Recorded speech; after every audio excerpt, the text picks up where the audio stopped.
Good day, ladies and gentlemen, and welcome back to a new Warframe video. We're taking a bit of a different approach with this one. We're going to be going down the avenue of top 5 tips for beginners within Warframe. And before we go any further, I would like to apologize for the audio quality in the last video. We'd only just moved into this new house at the time, and the gear wasn't quite set up where it needed to be.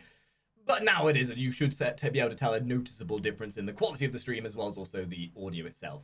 This may very well be a new series we run on the channel, as we begin expanding out beyond typical insert guide here with frames and whatever. We're starting to look at incorporating a wider range of ideas with things like this video where we take a look at the top 5 tips for beginners and maybe things down the line with the more reactional videos and explorative videos for new content coming out.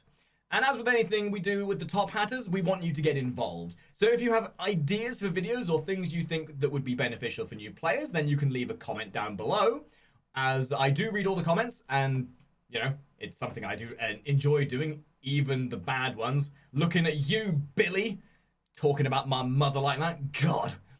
Anyway, or come and join us on the Twitch side of things and get involved with the conversation on there, as we generally stream every day to get people involved, and we usually use the Twitch channel to help encourage the idea of how these videos end up being produced, so you can have your own helping hand in the production of these videos.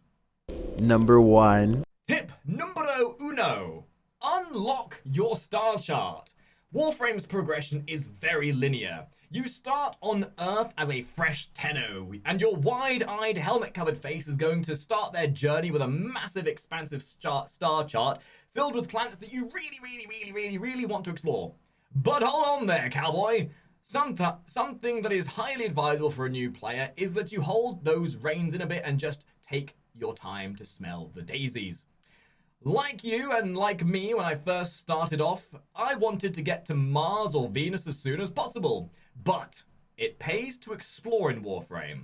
Unlocking all of the nodes on a planet is going to help you in a multitude of ways. One of the main ways is once you've unlocked all of the nodes to a planet, you get nightmare missions. Ooh. Spooky. The only spooky thing about these, however, is why it took me 2 years to realize these existed in the first place. So nightmare missions are awesome. They boast a series of unique mods and rewards that are going to be very useful for you as you progress through the game, such as mods like Lethal Torrent, Hammershot, and many more.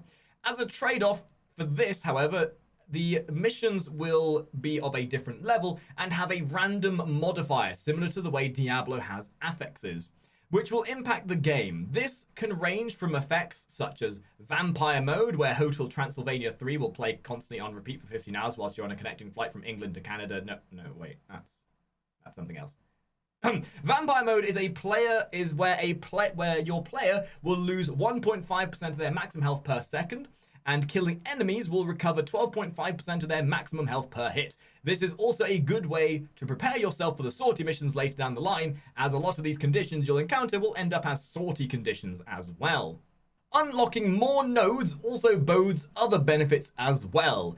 Every node in the game has the chance to become one of the following: a syndicate mission, an invasion mission, or a fissure mission.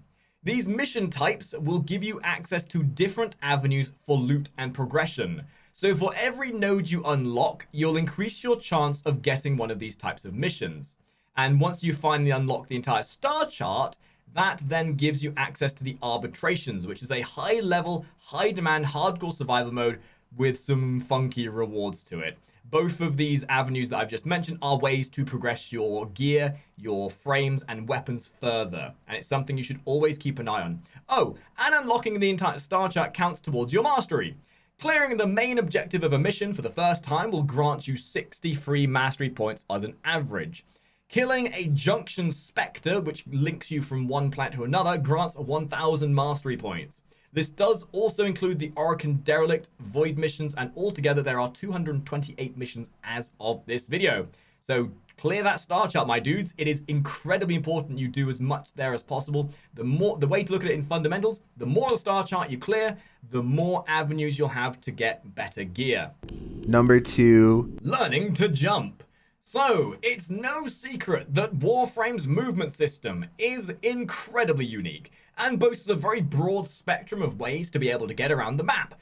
But for a new player who may not be able to comprehend the 4D chess levels of movement that goes on within the game, I'm going to show you some ways in which you can make movement a lot simpler within Warframe. Something to keep in mind before you break down movement is that Warframe uses a momentum system, and once you start to jump or run, that momentum from that movement carries through to your sequential actions.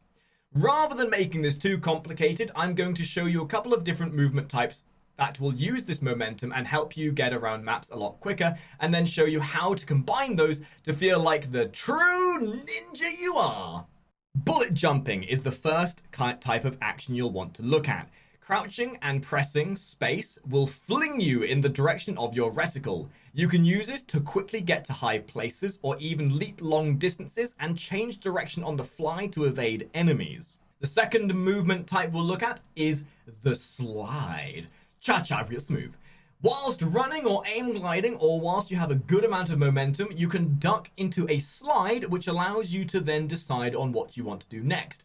Very simply put, to do this, you press Control while you have some form of momentum or movement being enacted. This movement could be considered a mid-movement between your other actions. It also allows you to shoot at enemies whilst you're on the move and whilst you're enacting a evasive maneuver of some kind. You even get the benefits from performing slide attacks, and there are also advantages to this sort of movement as well, which can benefit certain melee weapons and ranged weapons as well. The third movement is rolling. By double tapping shift, you will perform a tactical roly-poly that makes you look a bit silly, but can combine with your momentum and previously mentioned movements to allow speed to increase and avoid enemy attacks. So now we know the three main movement types, not including running, because let's face it, you should always be running. We can now combine these movements to start bouncing around like demented chickens. This is and can be a little bit challenging to master, but once you do, you'll find you'll get around the map much easier and your movement will be much more fluidical. It may not feel very cinematic, but you'll realize after a few hours of playing the game that efficiency can be nice. The best way to get into a good flow of movement is repetition and doing it over and over again until your hand and muscle memory gets into the flow of how you jump, because you will just eventually find that your hand remembers how to do the movements easier the more you do them. For me personally, I always have a rotation of keys that I will press to get the most movement. I will start all of my movement with a slide. This starts your momentum, and it allows you to then bullet jump right afterwards in a direction you choose that you want to travel. Whilst gliding, or whilst jumping into a bullet jump, you can then aim glide to travel further should you wish. As you reach the end of your distance you're traveling, adding a roll adds even more momentum and speed, and then doing that roll into a slide will then keep that momentum going, allowing you to bullet jump further on your next one, keeping the momentum flowing, keeping the speed going. And once you give this a couple of tries, you will very quickly realize just how fast you can travel with this movement system. Now, this is a bit of a layman's way of looking at it, and this will require some practice for you to understand how you're going to get that movement. But demonstrating it here, you can see just how fast you can travel. Making sure that you repeat this and giving it a few tries will help you understand just how this movement system works. Please do not think that your movement is slow just because you don't know how to roll. Everyone has to start to learn this somewhere. And this is going to really help speed up these missions as well as you give them a try. Number 3. Leveling your mastery quickly. People always ask me, Makari, how do I level my mastery quickly? And the answer is simple. Always have something crafting in your foundry, even if it's just one little thing. Your mastery is connected to your items you've leveled. If you want to know more about the ins and outs of affinity and leveling, I'd advise checking out my leveling guide. It sort of covers that a lot more in detail, and it's not really for this video, so check that out if you want to know more about the actual leveling process.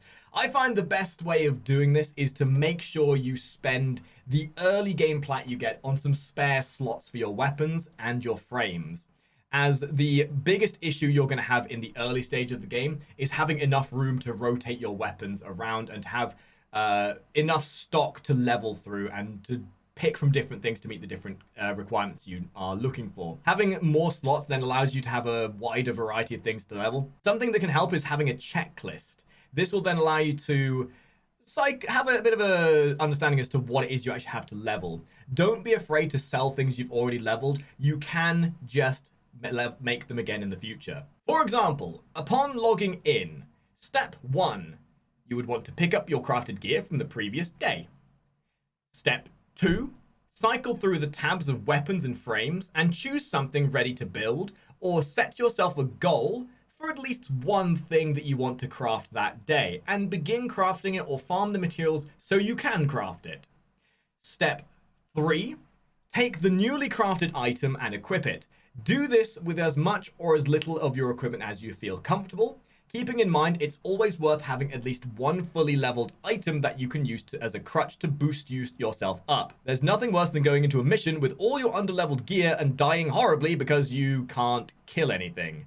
Step 4, rinse and repeat. Number 4. Clans. Clans are super mega duper important. Not only are they a place where you can hang out with your friends being all radical and stuff, but you can also coordinate your gameplay together with your clanmates, and the clan also holds a lot of unique frames and weapons and gear that is unobtainable anywhere else.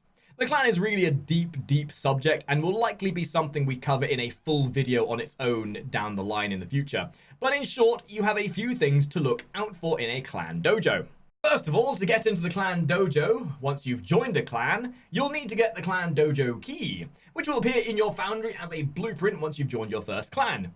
Keep in mind you will need to remake this for every new clan you join. Then, once you have the key, jump into the dojo, which is the bottom left node on your star chart. Once you're in your clan dojo, find the labs. Each of these labs will have blueprints for you to buy with credits. Keep in mind though that in order to get these, your clan does need to have researched them, so you can always join a high tier clan that already has them, or you can make a clan yourself and research them, keeping in mind that lower tier clans with less people require less resources to actually research them. Clans also have something called an ascension ceremony, which is an amazing opportunity to grab some large amounts of endo when your clan is ready to level up. You'll find this as a massive pedestal located somewhere in your clan. If you don't know where it is, you may have to ask your clan members where they've hidden it. There are also a bunch of other useful things like the obstacle course, the PvP room, and if your clan architect has made the place spacious enough, you can also use it as a training ground for your jumping. To summarize, the clan dojo is a place for loot, and using the trade hub that you have there, it's also a way you can earn some platinum by trading with people on the marketplace. Make use of your clan dojo. This will be one of the limiting factors as to whether you progress quickly or whether you miss out on a lot of weapons within the game, because the clan dojo's weapons and frames, there's a lot of them, and they're going to be very useful for you. So if you feel like you're missing out on something, that's probably it. Number 5. You're going to suck at the game. This one isn't so much a tip as it is a reminder. Warframe is a very complex game with a wide array of story missions and mission types with mechanics and game types that are unheard of in the gaming industry. So it's not surprising that when you jump into the game for the first time, you are going to be very overwhelmed. This is normal. Don't worry. Progressing in Warframe and finding your balance is a hard thing to do, and more often than not, you're going to feel like you don't know what you're doing or you aren't progressing at the right pace. I mean, all it takes is seeing somebody rocking that late game gear in an earlier mission to give you a bit of an inferiority complex. But this is par for the course, and what I'm about to say may sound a little bit blunt, but it's okay to be bad. We all have to start somewhere, and everyone learns at a different rate. The great thing about this game that we call Warframe is that it's an incredibly flexible game, and there's never a moment where it will force you to play in a certain way. Just because somebody says, "Grr, this is the better," or "this is the best," that doesn't mean you have to follow it. The important thing is find what works for you. Use the weapons you enjoy. Learn the way you want to learn. Mod the way you want to mod. No one should tell you how to play. Think about it in some of the competitive games. Being meta and min-maxy is mandatory for these games. Think of World of Warcraft, for example. Like raiding in World of Warcraft, where numbers are everything. Thankfully, Warframe isn't like that. take it from my years of experience, every bit of content in this game can be completed with any of the weapons and any of the frames. The game will do a good job of nudging you in the right direction, and if you feel like you're struggling, that's a sign of, hey, maybe I need to go back and, do some of the previous quests, or maybe I need to take a look at my modding a bit. And should you not know what to do in those regards, then do not be afraid to ask or look for help. There are copious avenues you can approach to get help within the game itself. Whether it be the wiki, Twitch streams, YouTube videos, check me out on Twitch by the way. Don't feel pushed to do anything you don't want to. Warframe is a chill game. We game to chill. So let's enjoy that time chilling. Alright guys, and that is it for this video. Obviously, each one of these subjects that we cover has a lot more depth to them. I just want to make these videos to help new players understand some of the fundamentals. Because let's face it, we all have to start somewhere. And learning these little tips can sometimes be of quite a large bit of importance when it comes to enjoying Warframe to the fullest. So if you have enjoyed the video, do leave a like, maybe comment down below, and maybe even subscribe and tell your pet goldfish about the stream. If you feel like coming to join us, again, the Twitch link will be down in the description below. We'll be happy to have you join us. And I will see all of you top hatters in the next video. Ta-ra!